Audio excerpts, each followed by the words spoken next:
Did you know that it's easy to keep your Sync 3 system up to date using a Wi-Fi network? Let me explain.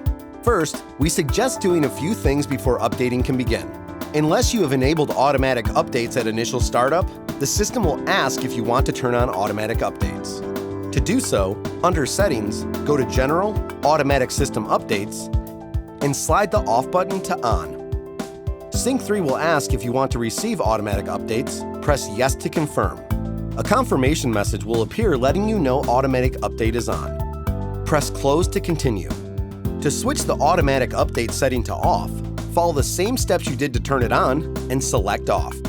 Next, turn on Wi-Fi by going to Settings and swipe until you see the Wi-Fi icon and slide the Wi-Fi button from Off to On. Finally, to connect to a Wi-Fi network, touch View Available Networks and choose the network you want. You may have to type in a password if it's a protected network. Once you activate a Wi-Fi network, you can also opt to turn on Wi-Fi available notifications, meaning anytime a Wi-Fi network is available while your vehicle is parked, you'll be notified.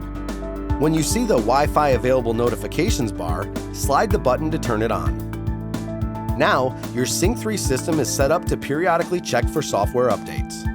If a new version becomes available, it is automatically downloaded once a Wi-Fi signal is detected. You don't have to do anything.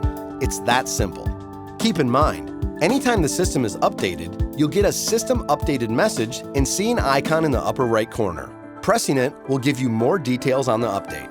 Oh, one more thing. If a download is not completed for any reason, the download continues where it left off at the next Wi-Fi connection opportunity. We hope we've answered your questions. For more information, please visit owner.lincoln.com.